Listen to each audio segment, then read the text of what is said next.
Hello and welcome to the Infinity Saga and Beyond, an MCU fan podcast. And who would have guessed it? Who would have guessed I would be able to make this episode? My name is Jordan. With me discussing Deadpool and Wolverine is Ron and Chris. How are you today, Ron? I'm doing good, man. We've had a few days to kind of digest it now after me and Chris gave the sort of initial little rundown the other night over a few cocktails. But we're a little more clear headed tonight, and we're gonna really kind of dive into things now that we've had some time to like I said, kind of digest it all. So excited to be here with you guys.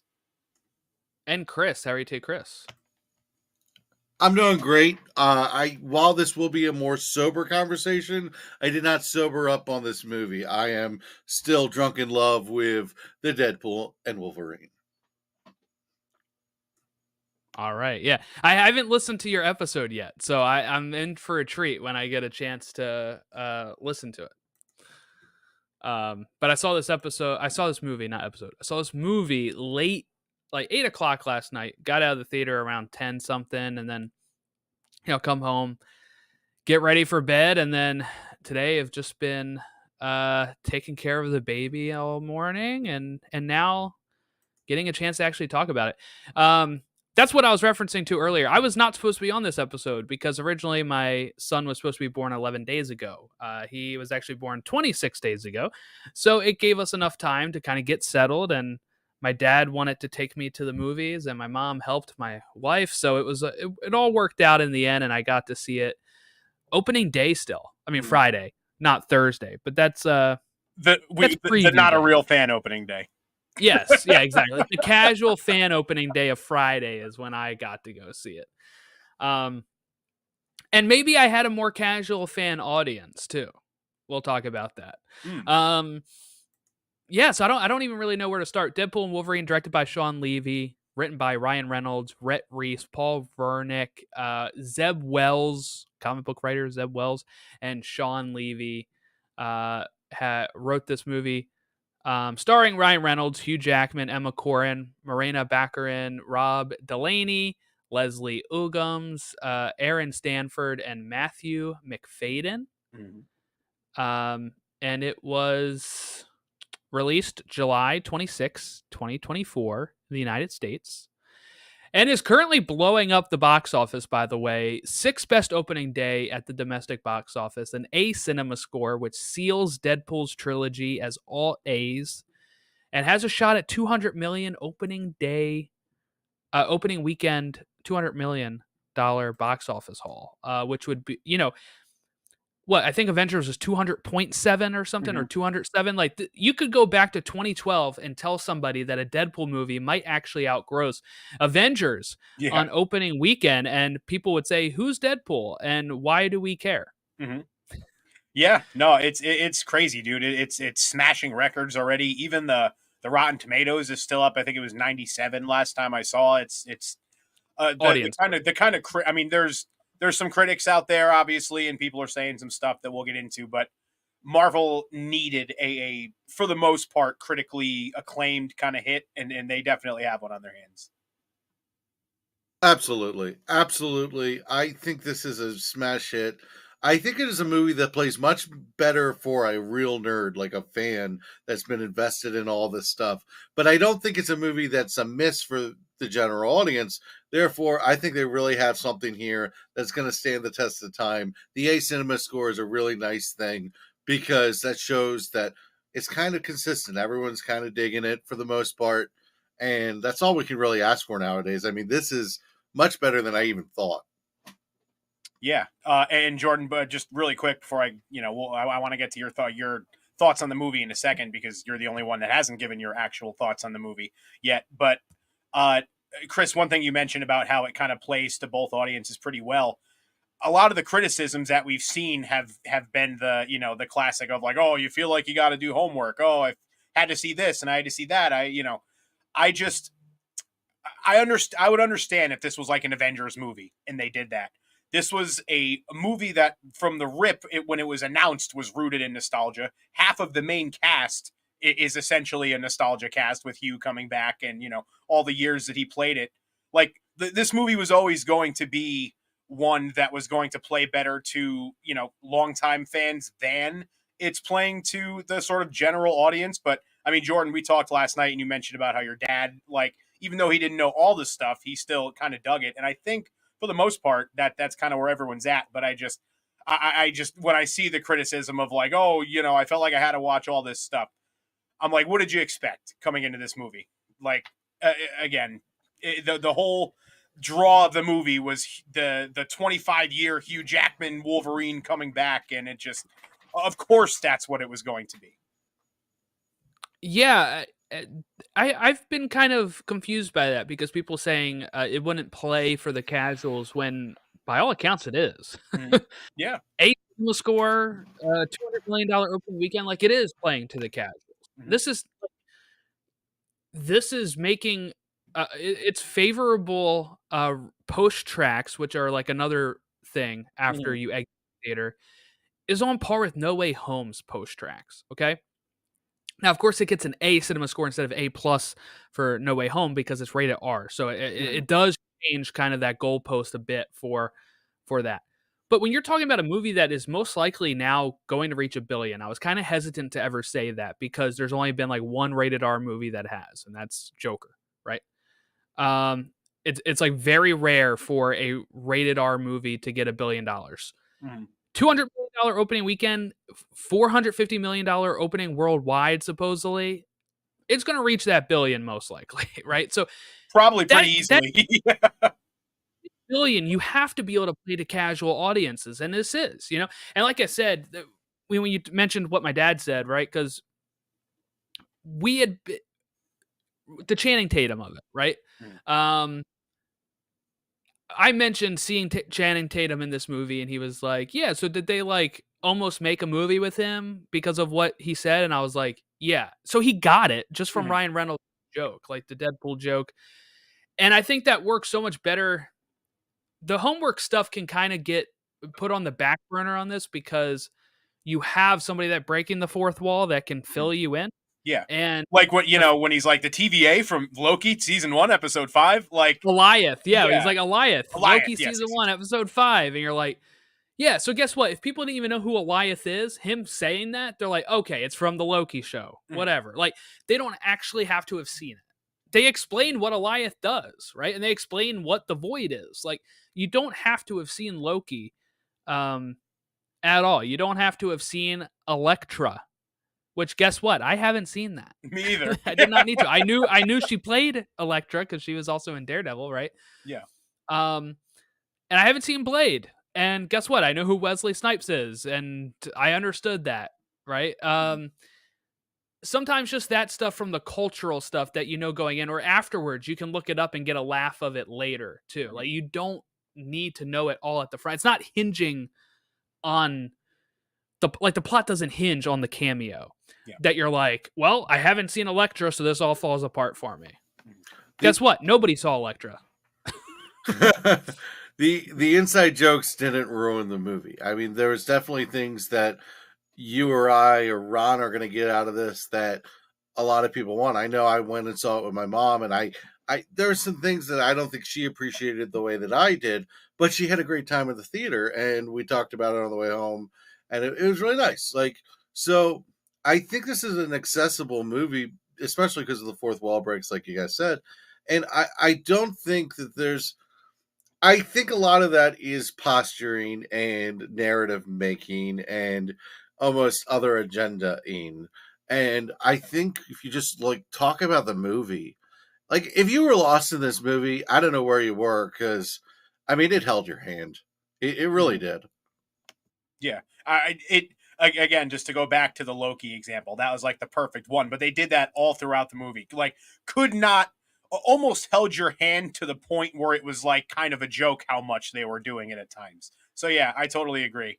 I'm going to guess your mom wasn't a big fan of the Scoutmaster Kevin joke, though. I'm going to guess that's one of the ones that didn't land. Actually, I think that was one of the bigger laughs. I think that was one of her bigger laughs. Oh, okay. No, my mom's cool. She's got a great sense of humor. So like, I mean, where do you think I got it from? But sure. I think some of the gratuitous violence for the sake of gratuitous violence might have been a little more for her than like me, right? Like I'm like that but then she loved the scene of them fighting in the car because it was just Mhm. ridiculous, and Yeah. it was the music playing over it. It was pitch perfect. So I don't think there's a this No, is it's actually playing Grease, not Pitch Perfect. you know there are times we miss you.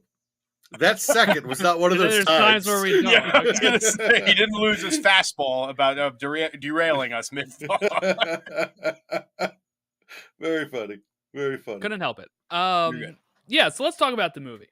Please do. So, I had heard a lot of fear for the last few years of them ruining Logan the movie. And I gotta tell you, I loved how they opened this movie up with literally desecrating his corpse and like digging it up, using it to slash. I know that's rubbing people the wrong way, I guess. I don't know, online from what I've seen, but his sacrifice still meant something. It still, affected his timeline. And I was actually kind of curious how this would play out. So of course I was spoiled on like the big cameos, but a lot of times those are not like, I'll say sometimes those are spoiler proof, right? And what I mean by that is it doesn't ruin the movie knowing they're in it. Yeah. I didn't know what kicked off the events of the movie. So I had no clue it was because of that Logan being the anchor that it was killing his timeline. And that's the kind of stuff I would worry more about getting spoiled on. And so for me, this was really interesting how this was getting set up, because we're now introducing something called anchor beings into the timelines. And the fact that it can even wipe it away, like wipe away their whole timeline due to his sacrifice, is very different from our sacred timeline where all of that was supposed to happen, right? This apparently, I guess maybe Logan wasn't supposed to sacrifice himself, and that was because he did and he died. There goes the timeline. So it's really cool how they were bringing that in. I thought maybe they would go the easy way and say him fiddling with the time at the end of Deadpool 2 is what did it. And, I thought that's the way they were going until they kind of told us, no, it has nothing to do with that. Yeah, it was sort of a creative way to not only like loop Logan back in terms of the importance, but also not just go that kind of easy route of, oh, well, that's how Deadpool 2 ended, so let's just do that. I mean, I guess it would have made sense and it wouldn't have been too big a deal, but it was just kind of cool the way they swerved us with that a little bit. Yeah, they actually wrote a story for this movie. They didn't come in with a story given to them. And that opening scene with Bye Bye Bye and him with the skeleton is just, to me, it's my favorite opening in a Marvel movie at this point. Like, it's just so good. He's so ridiculous with the Bye Bye Bye dancing. The adamantium skeleton as a weapon is a really cool thing. And I said this on our show the other night. The image with him doing the claws, Deadpool doing the claws, is one of the most iconic images I've seen in a Marvel movie. It's just, that's just fun. Like, that is what comic book movies should be right there. So, love the opening so much. Yeah, and if you could ask that Logan, like, hey, if somebody was able to use your body to go and like kill more enemies, would you want him to do it? He'd be like, fuck yeah. You know what I mean? So I don't think it was very disrespectful at all in that Knock regard. your socks off, bub. Yeah, exactly. You did touch on the anchor points, though, and it does bring up an interesting sort of thing, because we know of another big-time superhero who sacrificed himself to seemingly save a universe who's now gone. So you're saying Robert Downey Jr.'s Iron Man was not the anchor being? I'm saying he could be the anchor being. And I don't think he is, because of the sacred timeline. I think everything played out the way it was supposed to. So I think he was always supposed to do it. So that makes me think maybe the anchor being is, I don't know if they would do this. I don't know if they would do this because of Sony, but Spider-Man's there. Yeah. Spider-Man's right there. I think they can make him the anchor being. Could. I'm just, because of the point you mentioned about but if they've got him locked up, on the deal through Secret Wars, then it's not really an issue. So. Right, because then they'll probably reboot or something anyway. So it's, I think that could work. Because I was thinking the same thing. I was like, oh, maybe they'll do Iron Man as it. But I was like, no, because this is the sacred timeline. And they kind of point out in Loki a lot that everything happened the way it was supposed to happen. That's so true. I'm like, maybe not him. And then I was just kind of spitballing. And I'm like, really? if Marvel's in full control, Marvel Jesus would actually be Spider-Man. Yeah. Right? Because like he's the big money maker. He's the one that sells all the toys and comics and stuff. So I could see them going that way. What do you think, Chris? Who would you put your money on? Honestly, I could see it either being Captain America or Thor. I could see it being Steve because he never really left the timeline. He just went back into it. And I could see it being Thor because he's connected to everything. He's still going. And that's a pretty strong anchor being. He's been attached to pretty much every part of it. He goes into the cosmic stuff with the Guardians. I think there's a lot of web connectivity. Plus, I think Hemsworth is going to do this as long as he wants to. So I think it could be Thor. But I like what you said about Spider-Man. I can't really dispute it. But for the sake of what came to my mind, would be Thor. Yeah. So I don't want to get too in the weeds of the anchor point and stuff like that. But like, let's say, how does this really work? I know this is like techno babble type stuff. But when you're looking at, there was a time in that timeline where Logan was not alive, right? Like, yeah, he's 200 some years old or whatever, right? But like, there was a time where he was not born. So is it just like destiny that he would become the anchor point, or is it like, like that's kind of what I wonder too.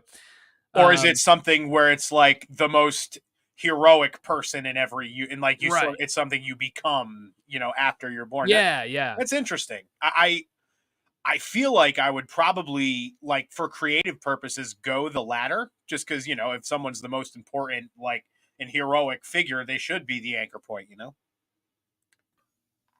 I think of it of connections. I think Logan had the most connections between that universe of any other character.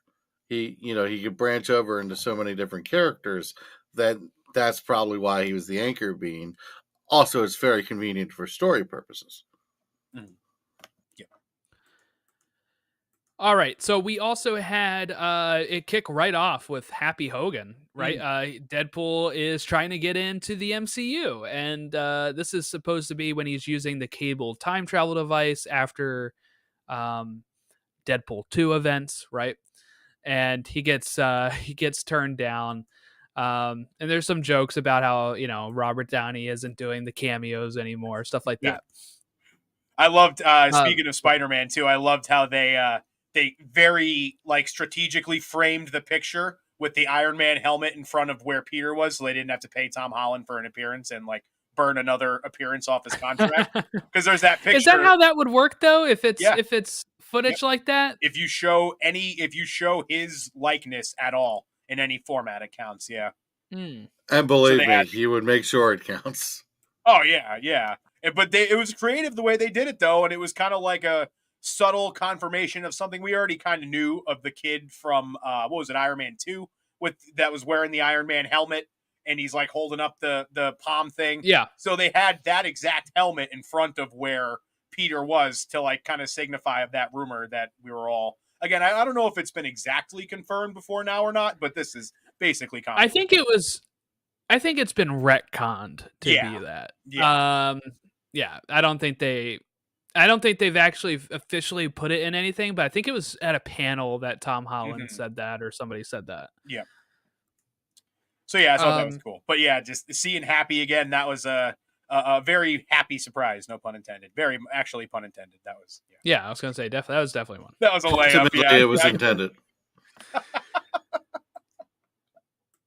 So we have the main. Let's talk about the thing that really kicks it off. He meets with Paradox, right? And he is going to offer him this role of being whatever he calls himself, Marvel Jesus and stuff. He gets the new suit from the tailor, right? But what he didn't understand is that means that his universe is going to die. So then this kind of kicks Wade into the whole, no, I want to save my world. Very different from what a lot of the rumors were before this, right? Where everybody kind of thought the easy money would be Deadpool kills the Fox universe, right? And it ends up being, Deadpool saves the Fox universe. This world still exists at the end of this movie, which I think confused a lot of people. I remember I got that spoiled on me where they're like, what? He wasn't really folded into the MCU by this? This is weird. Mhm. I quite like that. I think it'd be weird if the whole movie is him just going around killing the Fox heroes and then being like, I'm going to the MCU. Like this had more emotional stakes of trying to save his friends and his family and the people that we came to love over the first two Deadpool movies. Mhm. Yeah, well, it very much seems like they're setting something up. The fact that the Fox universe is still a lot like, intact as of now.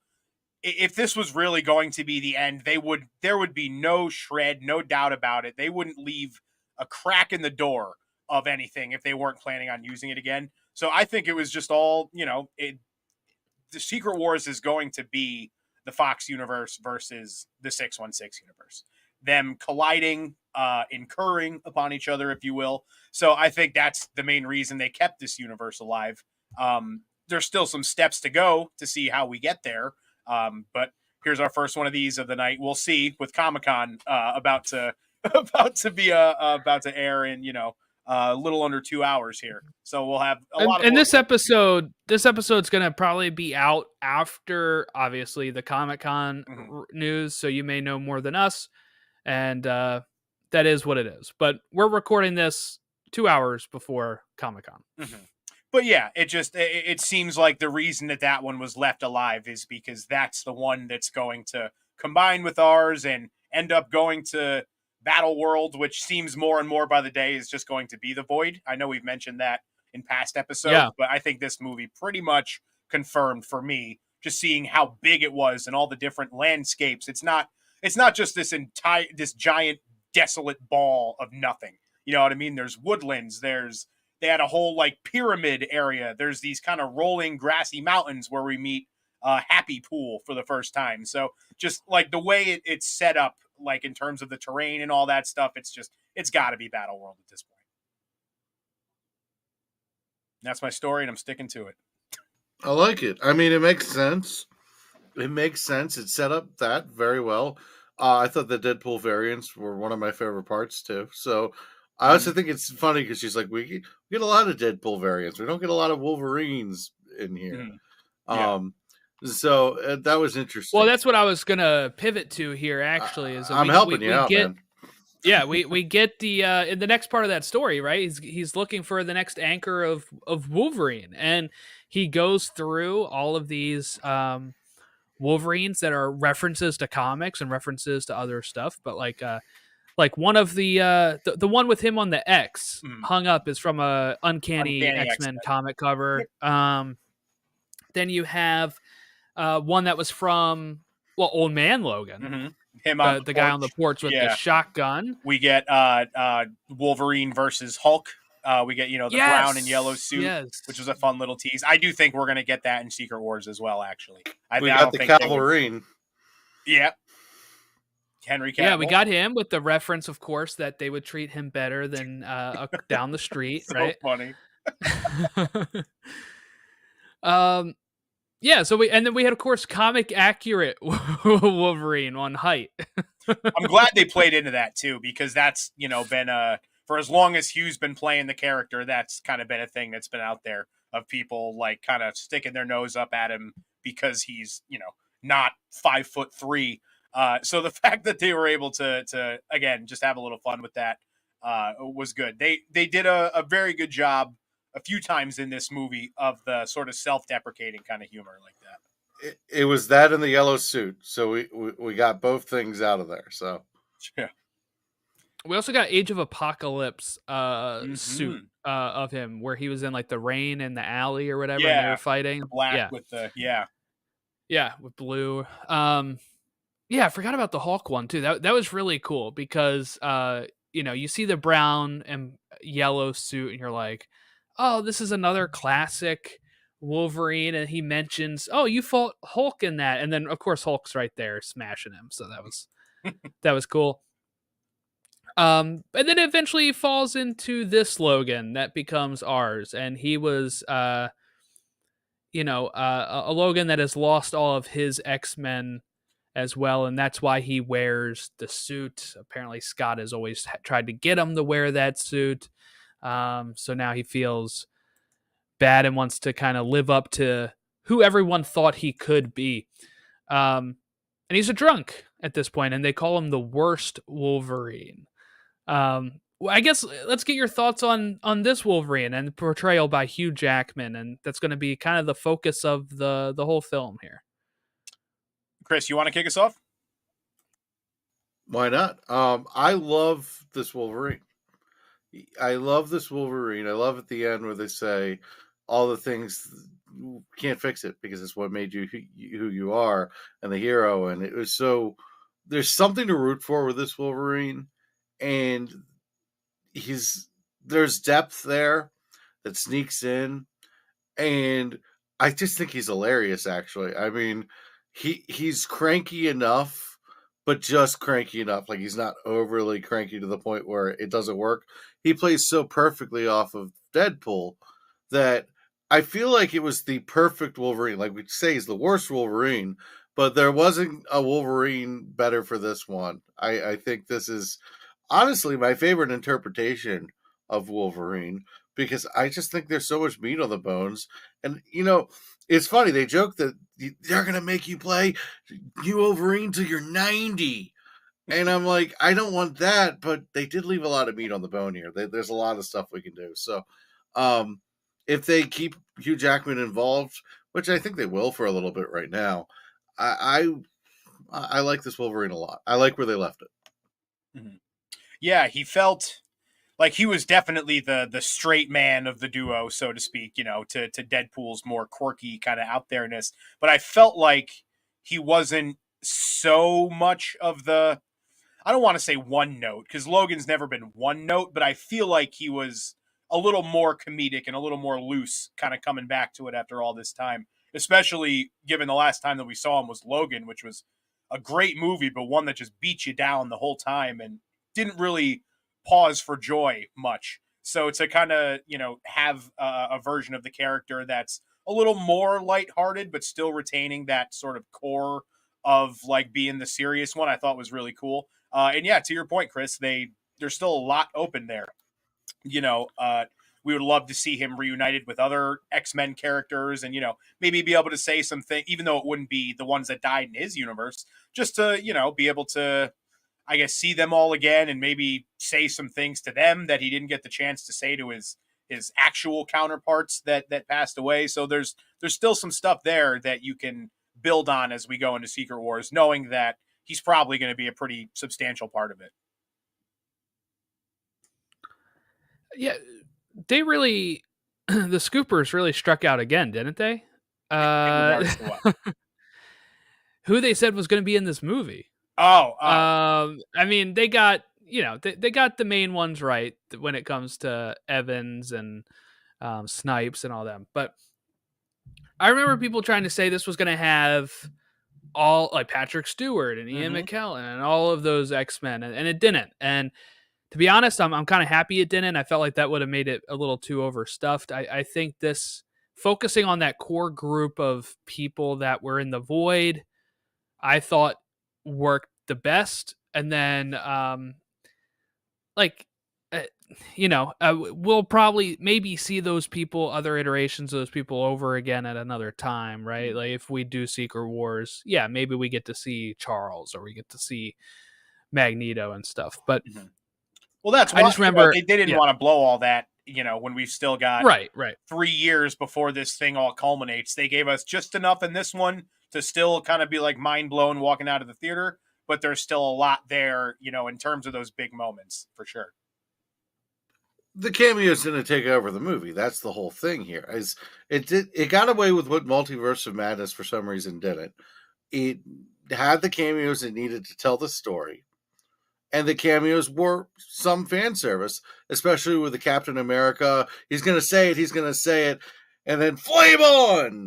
That was such a great moment. But they played with you with the cameos even. So I thought they did the cameos tastefully. I think it propelled the story. And I wish Multiverse Madness would get the credit that this one did for doing the same thing. Yeah, I think one reason why it may not have worked for people on Multiverse of Madness as much as it worked here is because of the fact all those people get slaughtered in Multiverse of Madness really quickly. This one, I mean, we're kind of left without knowing what fully happened to all of them. But it's also like I feel like they had a bit more story reason to be there in the Mhm. sense of them helping Wade and Logan out to get to Cassandra's compared to Doctor Strange stumbling into that universe of all of these people and then Mhm. Wanda like possessing the other Wanda and all that kind of stuff. So I think for some people it's like, oh, this worked better for that reason. I like Multiverse of Madness though, but that's just and I think sometimes you can get away with more stuff like this in a comedy that is a straight up comedy. I know people talk about the MCU having too many jokes and stuff at times, but when you have a movie that is straight comedy like Deadpool, I feel like they get away with a lot more Mhm. that other superhero movies would get in trouble for in the sense of like maybe review wise or fan reaction wise. But because it's a comedy and they can laugh it off, they just kind of say, all right, great, like whatever. Yeah. Yeah, it's like the same thing I was talking about before. There's so many things like that were in this movie that if it was an Avengers movie, it's like, yeah, you got a gripe there. But it's Deadpool, man. You know it's going to be jokes. You know it's going to be not so serious. You know it's going to make fun of things that you think are serious probably because they're very sort of hip to, the fan base. They're very much in touch with what people are talking about. So yeah. No, I agree completely. Yeah, You it mentioned met Chris Evans. expectations. It met expectations. Sorry, I didn't mean to. That's okay. You mentioned Chris Evans. This was the one I've been hoping for. This is kind of what I was hoping for Multiverse of Madness or something, was seeing Johnny Storm back here. I'm somebody that grew up liking those movies. So, that cast I have fondness for, and it's been a while since we've really seen the Fantastic Four get its just desserts, and that's hopefully next year. But being able to kind of revisit and getting somebody that was so famous for his Captain America role back only a couple years after he was done Captain America, right? And willing to kind of revisit the Johnny Storm of it and have fun with it. I'm sure that's why he wanted to, right? He can have fun. That post-credit scene shows him having fun with this role. And the build up where you're able to play with that conception of, oh, he's wearing blue and it's going to Mhm. be Captain America and he's going to say it. And then, he kind of has a bit more of a mouth on him. And you at first have Deadpool react to that at first. He's like, Mhm. what? Like, okay, whatever. And then he's like, oh, he's going to say it. And like you said, and then it's the flame on. And even if if you didn't know he played Johnny Storm, this still It's works in just the sense really of it's funny. like, it's Yeah. just funny. And I read something that the German dub of this, so apparently, I stumbled upon this information yesterday. Apparently, the German dub, Ryan Reynolds and Chris Evans actors have the same voice in Germany, I guess, right? And so that was a little odd. But what they did was they went and got the voice actor who voiced Chris Evans back in the Fantastic Four dub Oh to wow. voice him here. And like when it's revealed that it is Johnny Storm, Deadpool makes a reference to the audience that they should have known or he should have known by the voice or something. So like even in other dubs, they're like making this thing work when it maybe wouldn't have worked and stuff like that. So they're having fun with it, and that's really just cool information to learn. Mhm. No, that's incredible. I didn't know that, but that's really cool. And I'm glad that they did the Johnny Storm in this movie and didn't save it for like Secret Wars or Avengers 5, whatever, because we don't know what that's going to be yet. I'm glad that they fit that one in here because it felt way more apropos to kind of be the joke of this, one of the jokes of this movie.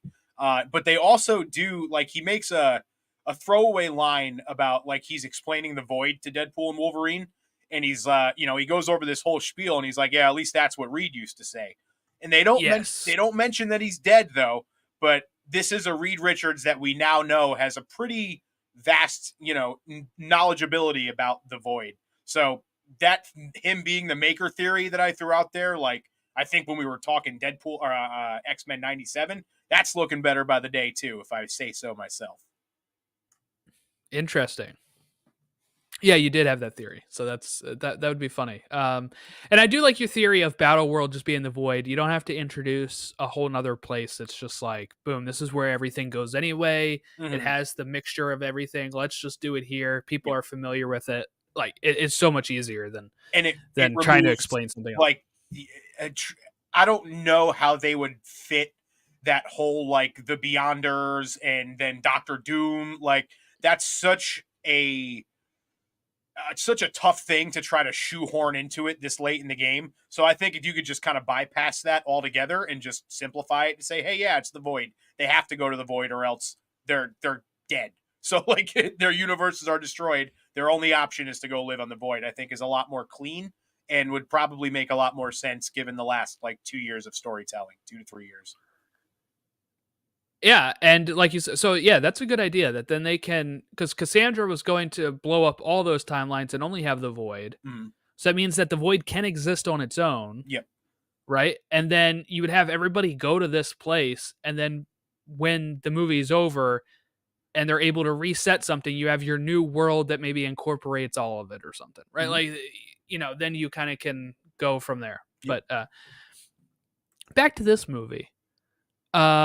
Just some quick things I really liked about these cameos and stuff. Juggernaut, right? Ryan Reynolds reference to, so this is the person that's playing Juggernaut this year, right? Because there's been so many people that have played Juggernaut. Then we had Elektra saying Daredevil died and him apologizing, her being like, it's all right. It's okay. That's a reference, of course, to her being married to Ben Affleck and then getting divorced, who was Daredevil. So, like, that's funny. Which is another one. Wesley, like, I saw some people complaining about all of those, and like the dialect joke that they made about Gambit. Like, they're all inside baseball kind of stuff, but like it doesn't take rocket science. That's what Deadpool does. Yeah, I mean, it doesn't take rocket science to put it together and enjoy the joke. And it works even if you didn't know Ben Affleck was Daredevil, because you're just like, okay, that Elektra wasn't a fan of that Daredevil. Like, it doesn't matter. Like, whatever. Wesley Snipes stepping in his blade, and the reference to him and Ryan Reynolds not getting along, that was a reason why I never thought he would appear in this movie. So I was actually surprised to see him. That was one I wasn't spoiled on. It's crazy how money can mend fences. Yeah. And then Channing Tatum, of course, as Gambit. So funny. He is so funny. I'm very glad this movie never got made, though. I don't know if I could seriously take him as Gambit, but for this movie, it worked. And I also think he was hamming up the accent purposely. Yes, probably. Like, if he had done the role seriously, I think it wouldn't have been so goofy. But it was for the sake of the joke, for sure.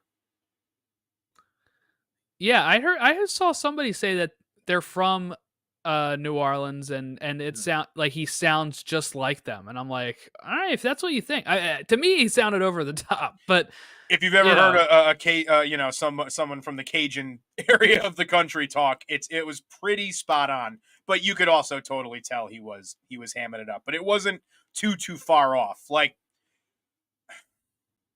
let me think how to put it. Like, I think it would have been toned down, because I think it was more in line with how, like, Creole people talk. But I think for this, if it wasn't a serious movie, they would have made him tone it down, even though it would have been less. Oh, as I knock my coffee over here, even though it would have been less accurate to what the kind of accent actually is. When you get down to the southern part of the country. Yeah. I mean, it's one of my favorite parts of the movie, because it's part of the movie where my ribs were like, I'm gonna break my ribs. I'm laughing so much. I thought that was very entertaining, and it took over like 2 or 3 minutes of the movie.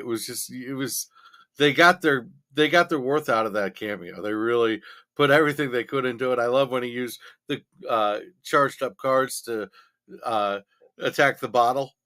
Yeah, that was great. And then Wolverine's such a jerk. He just grabbed another bottle. I love that whole scene. It was really good. nice little Jim Beam ad placement in there too for him. Well, you gotta make back Yeah. as much money as you can from like this ridiculous thing. I mean, you know. His effects were really cool too. Yeah, when he pulls out the cards and it becomes Yes. the snap, dude, awesome. So it was, and the suit looked great. Like I had always wondered, like, how can you make like X-Men '97 Gambit look in live action, and they nailed it here. It's just there was a little You okay over there? Fly just flew by my face there, and I knocked over Wolvie in the process. My bad, boys. Yeah, Don't mind Wolverine me. would not Carry take on, kindly carry to that. No! Forget it. You want to stop dropping me, bub? But we got we got Pyro back, right? We got all those some of those villains back, and they all fight. Cassandra Nova, I thought she actually worked really well as a villain here because she just played very well, and the weird effects of her sticking her fingers through them was creepy as hell. That was yeah. I was curious to get your opinion on Cassandra, because now that we've had a couple days to kind of ruminate on it a little bit, I don't even know if that was the right word. Hopefully it was. I thought she was awesome. Emma Corrin was amazing playing her. I just feel like I might have liked a little more from her. It felt like they left a lot there with, such a character, such a prominent X-Men villain. Yeah, I guess. I just I guess in my opinion, it's like they're probably not going to use her like much going forward. So it's like, yeah, let's use her. She's also kind of like the second villain in this, right? Because you have Paradox and her at the same time. So like, I think that worked out pretty well. She was intimidating with her powers, so for me that worked. I know I saw some people say like, the villains or the story is a little weak. I thought I just rewatched Deadpool 1. And I think that story is pretty weak. Yeah, it is. It's really just like, yeah, I mean, like his whole point is just to go after the guy that made him that way, right? And to try to get where he can look better again so he can find his girlfriend. Like that's literally Deadpool 1. Yeah. And I think this had a stronger story based in this because he's trying to save that whole world, and like he's offered an olive branch to join the big popular MCU to be matter over there, but he wants to instead matter with the people that it matters to him. And like I think that all really worked, and then having Wolverine wrapped up into it really worked for me compared to like I liked Deadpool 1, I liked Deadpool 2, but like the story of Deadpool 1 is a little less solid. Yeah. No, I agree completely. I do think that this story was better than 1. It's weird that the kind of how the public perception is on that, because people kind of crap on 2 and say that like 1 was way better. I have it flipped. I think 1 was definitely the lesser of the 2. I thought 2 was hilarious. Josh Brolin. Deadpool 2 is yes. Yeah. I felt the same way. I walked out of Deadpool 2 loving that more than Deadpool 1, and then seeing the reverse on socials was odd to me. Mm-hmm. Well, yeah, I think people do that with trilogies. I think the Dark Knight's the one that avoided that.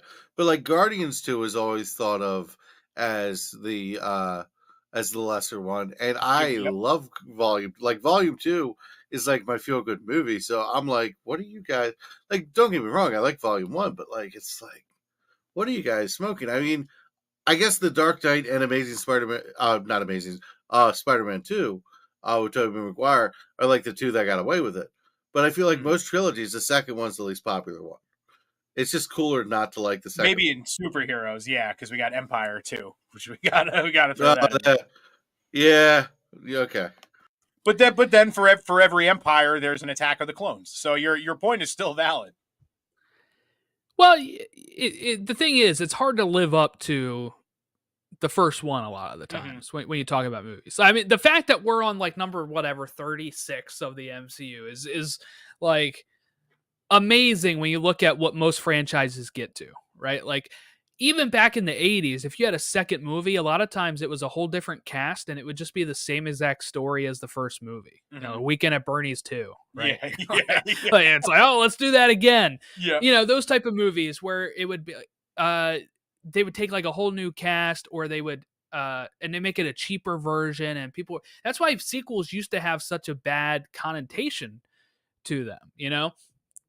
That's sort of shifted now when you start getting into later sequels that actually do care, like Jaws 2. Jaws 2 is Jaws 1 with a new cast type thing, like that type of stuff. But then you have movies like Star Wars or like Back to the Future. That second movie is an evolution of the characters, and that's what made people start being like, oh, you can actually have a second movie live up to it. And now we're talking about having fourth movies, fifth movies, 35 movies in a franchise, and that's a little.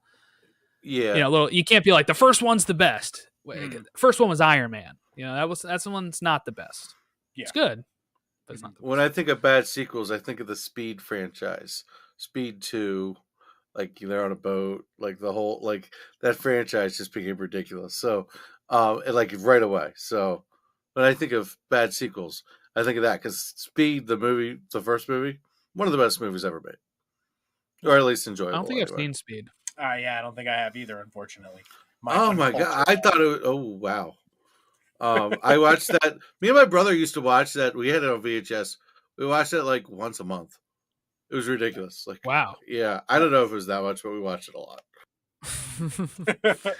Oh, okay. So, another?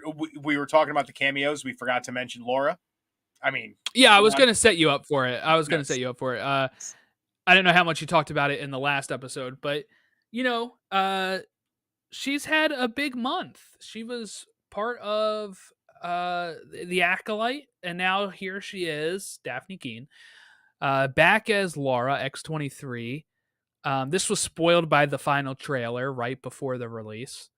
Not sure why they had to do that, but whatever. What I've heard Kevin Feige say is that she wanted to be at the red carpet, and they were holding it back, so then they released that so she could go to the red carpet, which if that's the case, fine. I feel like they could just had her at the red carpet and she was like, I was in Logan with Hugh Jackman and I wanted to be here. Yeah, that's what I was going to say. Like, it would not be out of place at all for her to just be there. And like, either way. They still have like people that showed up in like Iron Man 2 show up to premieres, Yeah, it would not have spoiled a thing if they just said, hey, yeah, come hang out. So I think that's I love Kevin Feige, but that's kind of a bullshit answer, and I think he knows that we know that too. But he had to say something to, what was he going to come out and say? Well, yeah, we thought that this would really marketing get us screwed some that more up. money at the last second. Yeah, no, he's not going to come out be and honest, say that. They couldn't help themselves. They just couldn't help themselves. It's fine. It doesn't ruin anything retrospectively. We're good.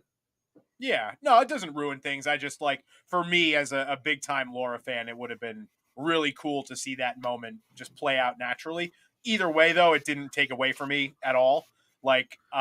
Seeing her back and the fighting outside of Cassandra's compound, she was awesome. Slicing Juggernaut's fucking ankles, so cool. And they kind of make you think it's like, all right, you're going to get your last little sort of moment. They're all of those cameo characters. Their big kind of driving force was that they wanted their proper end, right? So they make it seem like that's how it's going to go. But then as we see in the end of the movie, she's back with Logan and Wade, and all the others are off doing something. We don't really know what, but they're out there. They're not just gone. So it's very interesting to me that she's back with Logan and Wade, because anybody who walked out of that movie is probably going to assume we're going to see all those characters again. So it just, the fact that that's where we're at with X-23 when, a month or two ago, we weren't even sure if she was going to be in it, even though we had a pretty good idea. I'm just, as a Laura fan, I'm fucking elated. Now take me through it. Are you a Laura fan before Logan, or is it that Logan made you a Laura fan? Or? Yeah, Okay. definitely so. Watching that movie made me more of a Laura fan and go back in and watch and read all new Wolverine and stuff like that. Mm-hmm. Awesome. Yeah, so she was a later in lifer for me. Yeah. Nothing wrong with that. We had so what I would say, those characters are not really cameos. They are more actual secondary characters. Then you have the real cameos, which are all these people who are voicing the different Deadpools. Yeah. Right? We have Blake Lively, who of course is Lady Deadpool. She only voiced McConaughey. her. The Yeah, stunt woman was yeah. portraying her. The Reynolds and Lively's children's were in the movies as Kidpool and Babypool. Oh shit! Nathan Fillion was Headpool. Matthew Really? McConaughey, yes, was Cowboy Pool. Damn. If anybody knows, Ryan Reynolds is owner of Wrexham AFC, which is a soccer club over in Wales, and their superstar player Paul Mullen was Welsh Pool, which I thought was funny because he was wearing all like the Welsh flag, and a lot of people were speculating originally that it was the Avengers Endgame suit, from their time heist. Yeah. Everybody thought it was that. Like I saw people circling that. It's like, oh, it's a time heist variant of. No, it was Wales variant of Deadpool. So I thought that was cool. We got a Ryan Reynolds stunt double. Yeah, Ryan Reynolds stunt double was Canada Pool. Golden Age Deadpool was in there. Zen Pool, Pirate Pool. They had a whole bunch of these. My favorite was Dog really Pool. My favorite's obviously Dog Pool. Yes, Mary Poppins. Mm-hmm. Well, Oh, yeah. I also think setting up the Deadpool core is another like step towards Secret Wars, because in Secret Wars, basically the police, if you will, of Battle World is something called the Thor Corps, which Doctor Doom uses as his kind of, like I said, own little police force. So I don't think they would. I mean, maybe they'll, the two factions will fight or whatever.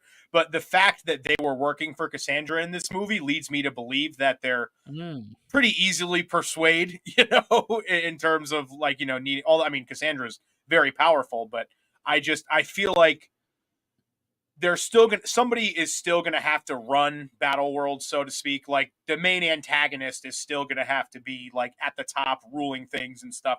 And I think if they were to have the Deadpool Corps be like their version of the Thor Corps, I think that would be another fun little thing and a way to get more Deadpools in the movie again. So you're saying it's like a vacuum. There has to be someone there. Yeah, I think as the no. I'm just saying for the sake of like Secret Wars can't just be all these people are dropped into the void and there's like nobody like behind it. You know what I mean? Like there's got to be a villain at the top who's like pulling the strings, playing the role that Doctor Doom did in the comic. I don't know if it'll be Doom. It still might, because we got Fantastic Four coming next year, and we don't really know what's happening with all that outside of Galactus is going to be the villain, but they can introduce him in that one. And yeah. So we'll see.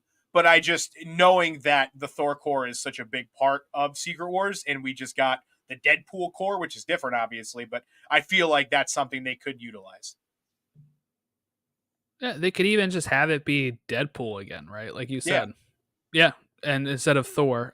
So that way you have, I mean, I would rather have Deadpool than Thor in that case anyway, because like Deadpool can regenerate. So if I'm creating an army of people to do my bidding, having somebody that can regenerate, except for Nice Pool,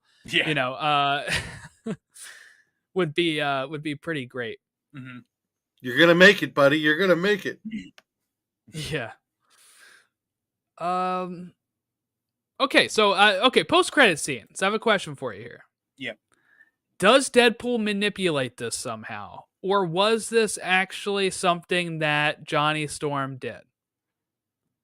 I think he did. I think he actually did it. I think you do? Yeah. Because what's the point otherwise? Cassandra's already gone, so like it doesn't really do anything for him to just go back and change that for no reason. I think it's funnier to show us, to get us on his side.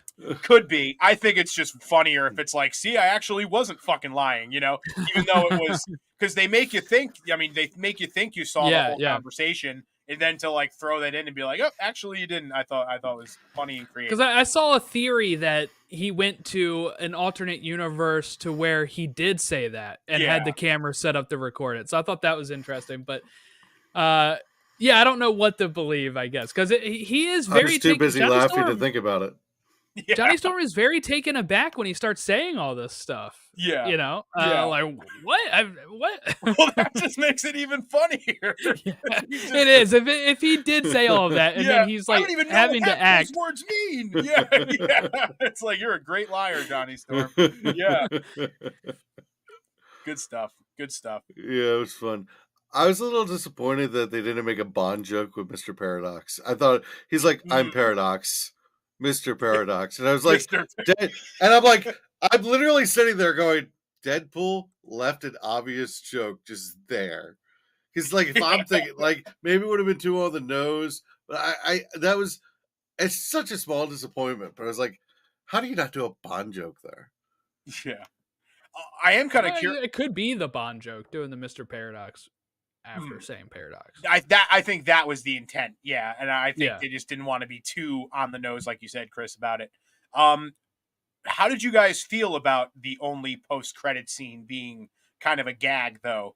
You know, I think we've talked on the Marvel show a few times about just like wanting the story to kind of ramp up a little bit more and wanting to get sort of a clear vision.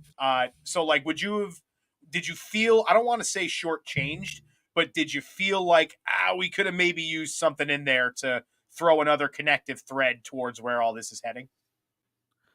So maybe this will be controversial. I'm totally fine with not having post-credit scenes that are consequential. Mhm. I think it was fun at first. I think it still is fun at times.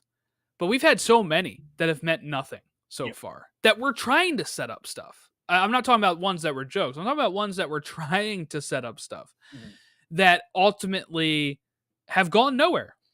Shang-Chi's post-credit scene we're still waiting on. The Eternals post-credit scene we're still waiting on. Right? Like there's all Love these and that Thunder. have not Love and Thunder, right? There's still all these that have happened that we Multiverse of Madness. We have no clue about those post-credit scenes. So I would rather the bulk of the connective tissue actually start being in the movies than just a stinger at the end. I think the Infinity Saga, I think a lot of people are misremembering how many of those actually meant stuff. Very much. There was quite a few that were jokes. Captain America with the Homecoming one, right, was a big joke. The first one that was really consequential, right, was Iron Man's, and you're like, oh, okay, they're setting up something, and then you have like Loki's post-credit scene sets, not Loki's, Thor's post-credit scene sets up something, right, and you're like, oh yeah, that first phase, yeah, it set up stuff, but now we kind of get a lot of that reveals at Comic-Con that I'm not sure if we really need the post-credit scenes to be like, this is what's happening 3 years from now. Like, and if they do, I'd rather them start doing it for the next movie that's coming out or two movies that are coming out and not like, well, whenever we see Shang-Chi again, this is what's happening, you know? Yeah. So, because Shang-Chi has 2 post-credit scenes that have not been followed up on. His, and then the one with his sister. 10 Rings, yeah. Yeah. What do you think, I don't Chris? actually like post-credit scenes. I want it in the movie. Like I would love to go back in time and not have post-credit scenes. Because most of the time you go to the theater, the credits go, you're like, come on, man, I need to pee. It's like, no, you were supposed to stand up and salute the screen to everybody that had a part in this. Sure, 100%. Yeah, sure. No, I like the meat of the movie to be in the movie. If you have something to say it in the movie. I prefer the joke because then I leave the theater with kind of like an up, like it's like a little hit, like right when you think the movie's over. I think the post-credit scene for this movie was in the movie. I think the apartment is basically wrapping things up, and we talked about, they're leaving that going, and Wolverine, and where does that leave X-23? And see, to me, that served the purpose of whatever a post-credit scene was going to do for this. And, we talk about things, a homework problem. Well, like, homework shouldn't include post-credit scenes. It should be contained to a Deadpool and Wolverine movie because most of the story was. So I hate to be the poo-pooer of post-credit scenes, but I've always thought they were overrated, and if we never got them, it wouldn't have hurt me that much. Wow. Yeah, when I threw the That's a question take. out, I thought that I was going to be the one in the minority on this, because if you had asked me beforehand what I thought, if someone was like, "Hey, what would you do if there was no meaningful post credits?" I'd be like, "Oh, that fucking sucks." But like after being in the moment and like seeing it, it didn't really bug me either. Like I didn't think it was super necessary. I don't know how much they could have really done in one like 1 minute scene, to something that would have like connected a tissue between this movie and the greater, just knowing how it ended off with that sort of happy, like Chris mentioned, all of them around the table and in the apartment. It felt like it would have taken away from that if they had just kind of thrown one more thing in there of, like Deadpool back at the TVA and, an incursion starts or something like that. It almost felt like it would have dampened that moment a little bit. So I'm right there with you guys. I thought it was just fine. It would have taken away from the mid-credit scene too, which was a nice homage to Yeah. the Fox universe with "Good Riddance" by Green Day playing, and Mm. they would have trampled on that mood. Very much. And I think that was very important that they did that, and because they didn't have to. I mean, Disney showing respect to the Fox universe is actually kind of a nice thing, especially when you have that. Yeah, Fox, take that. I'm going to Disneyland Yeah. in the beginning. So I really like that. And, as a guy who kind of brushed up on his X-Men before this movie, watched all the movies and like had kind of a fun little marathon, I'm like really invested in it right now. So it touched me in a way that's probably different than you and Jordan, but I really liked it. I totally cried. I'm not even care. I absolutely cried by the end of that. Was it when Gene It was a said this nice, is the yeah. only way? And was that the moment that got you? Oh, yeah. If it didn't already start then, but just it was very much just kind of going back through your childhood, and it was just one of those things. It was just like, wow, that's just very nice. Like you said, they didn't have to do it, but throwing that in there was just the perfect cherry on top. Yeah, it was a very nice send off. Kevin Feige worked on those, so of Mhm. course he does have reverence to them. So Yeah. he does like those movies. Soundtrack, real quick, loved it. That was a killer soundtrack. Oh yeah. The Grease song playing while they were fighting. We had Bye Bye Bye, the Madonna song, right? Like all that stuff really worked for me. It felt like there was constant, really good music throughout. One Even disappointment I Bell's. have with that Mhm. is the commercial, the trailer. I had that Madonna song stuck in my head, and it was like, oh, I'm going to see the movie, and I can stop watching the trailers, and the song's going to stop being in my head. Nope, No, Nope. it's been in my head all day. Same. it really is, and it's not even a bad song. It's just stuck there, man. Oh, it's a great song. Yeah. Even like, and the funny thing is, they're for the most part very like well-known mainstream songs that have been kind of beat to death. Like I think of the scene when Bell's Hells when they were fighting. Like 9 times out of 10, when I hear Bell's Hells these days, I'm just like, oh, okay, the generic like Hell's sports bells. pump up intro. What I say, Bell's Hells? Yeah. Okay, so there's actually a reason for that. Critical Role, they call themselves Bell's Hells. So there's at least I wasn't just messing it up for no reason. But All right. yeah, That's fine. Hmm. Not a sorry. real fan. No, yeah. Hashtag not a real fan. But yeah, um, it just worked. Like they're songs that have been kind of played out in the mainstream, but they were fit into this movie, and I felt like they worked better in this movie because it was very much like a nostalgic kind of movie meant to evoke those feelings. Yeah. Okay. Anything else about the movie or about the apparent end of the Fox universe of movies for now? Uh, no, just that I don't think it is the end. I think it was the end in the sense of like that'll be the last movie that is like just Full movie. theirs. Yeah, that's very much just their kind of little arena and their characters and stuff. But I'm very excited, and anything else I would have to say hinges on the next 2-ish hours. So we'll see. I think with this movie, it's very simple. If you didn't have fun with it, you went in not wanting to like it. It was a fun time. I thought it treated us as an audience with respect. It made us laugh. It really went for it. And I want all the movies to be different, but I want them to go for it the way that they really swung for. Very maximalist. Let's get everything we can in there. It's a love letter to the fans. So I very much appreciate the effort that went into making this movie. Yes, the maximum effort that went into this movie. Hell yeah. Hell yeah. No, I really enjoyed it. I can't join the hyperbole I've seen online of saying like top 5 MCU or anything of that at this point for me. I have it like 14th at now. I just arbitrarily put it there after looking at some of the movies that are listed. That can change over time. Probably not one I'll revisit a lot, honestly. I don't revisit the Deadpool movies a lot.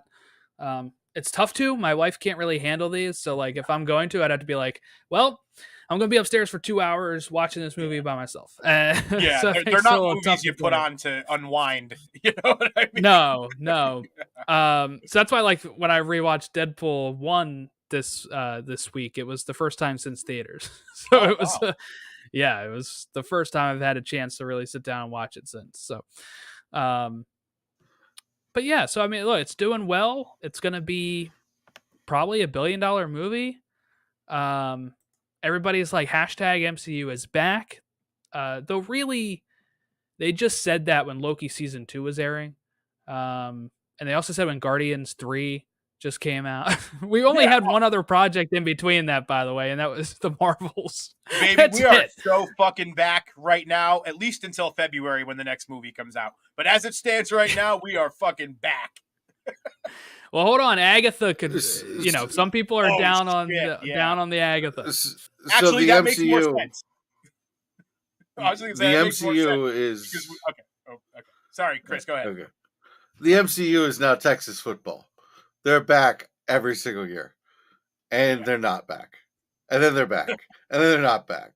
So it's like you lost me with that. I don't follow. So every August, or September, like every early September, Texas will have this big win, and Texas fans will scream, "We're back!" And the next week they'll lose. Yeah, it's kind of the long-standing thing. But hopefully this is actually a signification that we are really back, because it seems like the next few projects coming up are promising. You know, I had some reservations about the trailer for Captain America, but still going in, willing to give it a shot. Seems like there's some cool things, and I'm super sold on Agatha. So hopefully we're back this time, and it is not a drill. My theater plays a lot of old trailers. Like I saw the original Beetlejuice trailer in front of this. Oh, and they only play 10 minutes of preview, so it's great. Ooh, nice. They showed the unedited. Minutes. My theater, how many? AMC Wow. did 27 minutes, and at the end of it, they had the gall to put the Nicole Kidman commercial on. We're already at the theater. They play old trailers, right? So I did get to see Brave New World, but I didn't get to see the new edited Brave New World one, where they removed Isaiah's attempt on Harrison Ford's life. So we still had that very timely. Some dude in the crowd with a red hatch is like, "What the fuck is this shit?" Oh, that's too good. Because I saw people online say that was removed, and I was like, "Oh, that makes sense." And then I'm watching it, and I see him stand up and shoot at him. And I'm like, "Oh, not here, I guess." That is hilarious. We don't do sensitivity in this movie theater location. Yes. They're like, "Look, these are the 5 trailers we have. This is what you're take it or leave it. We're pulling them up off YouTube, so fucking take it or leave it." I think we had like 14 trailers. It was pretty we had intense. a lot too. Yeah, I'm a Cinemark guy, and we got a lot too.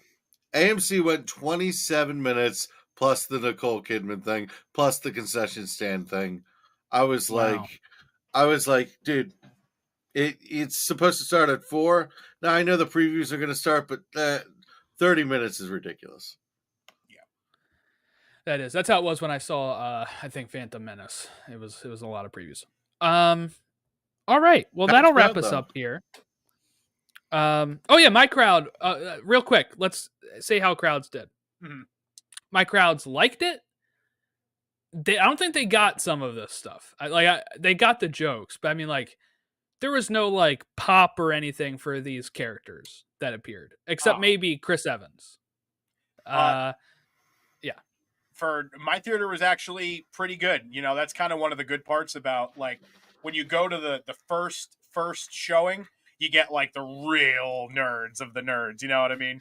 So it was a pretty responsive crowd. Like I definitely wouldn't put it up there with like the Infinity Ward crowd I was in, or definitely not the No Way Home. That was an experience. I was like not even in Unto my body. itself, yeah. Yeah, that was crazy. But it was a solid, you know, it's everyone picked up on mostly everything. To your point, Jordan, there was a few where it seemed like maybe some people didn't get one thing here or there, but for the most part, it was very kind of a united sort of everybody in on it. You know, everyone excited, everyone cheering, and all that kind of stuff.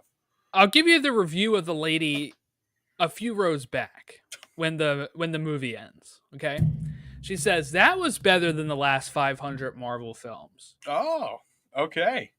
I didn't even know there were 500. Me either. It's doing well. You learn something new every day. That's actually really funny sarcasm. I think my theater was great. It was packed. People were laughing. There's actually some guy behind me whose laugh was really distinct, which was like a little too loud of a laugh. It's like when you watch a TV show and the laugh track has that one voice that's like, ha ha. Yeah, and you're like, that's the same guy.